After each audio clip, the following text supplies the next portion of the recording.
Hey YouTubers, this is Johnny Concert coming at you. I call myself Johnny Concert because I've been to about 4,000 concerts, and I've been writing live reviews and articles about music and taking pictures of bands for about 20, maybe 25 years. And so today I wanted to read to you one of my articles I wrote. This one's from September of 2009, and it's called The Best Album Covers of All Time. The days of the album. Painstakingly selecting the record from the shelf to reflect and enhance the mood of the moment. Carefully removing the vinyl from the sleeve, according all due respect to the treasure in your hands. Holding the album by its sides, delicately. Placing its gleaming jet black surface tenderly on the table. Cleaning the surface lovingly with the dishwasher. Blowing the dust off the needle, adjusting the volume just so. And that delicious, albeit brief, moment between the hissing and popping and the first few notes welcoming you into a magical realm. Then handling the cover with kid gloves, appreciating the image, sometimes gazing dreamily, sometimes studying intently, while listening to and experiencing the wonder contained therein. When the artwork is actually big enough to appreciate, it adds another dimension to the listening experience. The album cover adds a sense of sight to the sense of sound, increasing the overall quality of enjoyment. I see some CD covers, I think to myself, damn, that's cool. That would be cool if I could see it. I think about Tool's images, and I was just checking out the Dream Theater Train of Thought insert. Amazing, but too small. While going through my collection, I noted many recurring themes on album covers. Fire, for example, Pink Floyd's Welcome to the Machine, Yngwie Malmsteen's Rising Force, and Iron Maiden's Number of the Beast. Megadeth's Peace Sells. Then also puppet strings, for example, Master of Puppets by Metallica, Iron Maiden's Number of the Beast again, Rush's A Farewell to Kings, and also pyramids. For example, Rush, Caress of Steel. The Alan Parsons Project has an album called Pyramid. Yes, Tales from Topographic Oceans. Iron Maiden's Power Slave.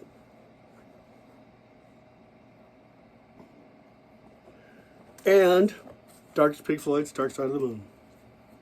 Keeping all these factors in mind, but not necessarily being bound by them, I proudly present Johnny Concert's best albums of all time. Best album covers of all time. We'll start with Pink Floyd. One of the most recognizable record covers of all time is Pink Floyd's 1973 masterpiece, The Dark Side of the Moon. It ought to be. It sold about 50 million copies. In 2003, VH1 named Dark Side of the Moon the fourth greatest album cover of all time. The cover features a prism or pyramid, Alan Parsons produced it, refracting light. The light comes into the prism white and emanates out in the colors of the rainbow. Interesting to note, one color is missing, indigo. The cover is simple and bold, similar to the music inside. Many of the songs are about life on a base level. Breathe, time, money. The artwork comes from George Hardy. Next, we're going to go to Blue Oyster Cult. Another mesmerizing front, also from 1973, is Tyranny and Mutation from the Blue Oyster Cult. The artwork on this one shows a black and white checkered floor supporting an odd structure, a pyramid of sorts maybe. Very 3D and hypnotizing. The image looks like it's moving itself, like ripples after you drop a rock into a pond. This album also features Blue Oyster Cult's patented upside-down question mark symbol. This symbol is found on every BOC record, sometimes hidden, sometimes out in the open. This hook and cross logo is said to be the symbol of Kronos, the Titan god. The artwork, as well as the symbol, was created by Bill Golick. Next is Satriani, Surfing with the Alien. Joe Satriani's eye-catching cover for Surfing with the Alien comes from the Marvel Comics. The image comes from the #1 edition of the Silver Surfer comic book. On the back of the jacket is the giant hand of Galactus, from which the surfer is trying to escape. Galactus, so the story goes, is a devourer of planets, and the Silver Surfer, a fallen angel of sorts, intercedes on behalf of humanity to keep Galactus from devouring and thereby destroying Earth, pledging to be a servant to Galactus if he passes over the blue planet. Like the Blue Oyster Cult album, this cover appears to convey movement. You can sense the surfer hurtling through space, and several on the tracks on the record feature Satriani's shredding guitar work traveling at a similar pace. The cover art matches the music. Brilliant! The cover art was created by John Byrne. Next, we're going to go to Fate's Warning. Another amazing album cover is from a lesser known band called Fate's Warning. Fate's Warning is a progressive metal band in the vein of Dream Theater. The cover is a fantasy-type depiction of a lone figure in a long robe traveling through a strange land. Whether this wizard or sage is the Guardian or is on his way to awaken the Guardian is unclear. The artwork is intricate, has good depth of perspective, and blends blue and black shadings to great effect. There appears to be a winged creature of some sort on the right side, misty mountains, a trippy arch containing hidden faces, and a stargate to other dimensions in the distance. Awakened the Guardian credits Ionis as the third image for sleeve design and illustrations. Next we're going to Iron Maiden. The shirt is the album cover. Perhaps the best album cover of all time comes from a band named Iron Maiden and an artist named Derek Riggs.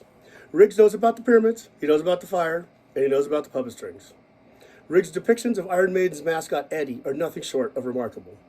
Iron Maiden's third album, Number of the Beast, features the best album artwork of all time.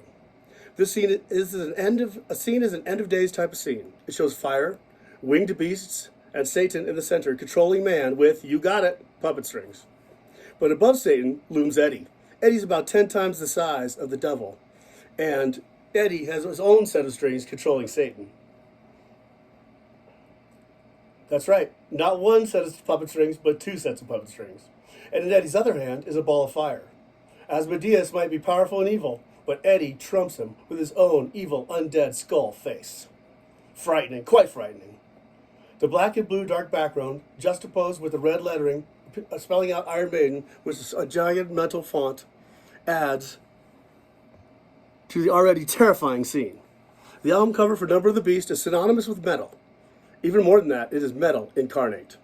Iron Maiden's Number of the Beast is the best album cover of all time. So do yourself a favor, go to your closet, drag that crate of albums out, hook up your old turntable, dust off your records, and relive some memories. Remind yourself how superior vinyl is to compact discs. Leave me a note in the comments and tell me your favorite album cover of all time. And thank you for watching. Over now.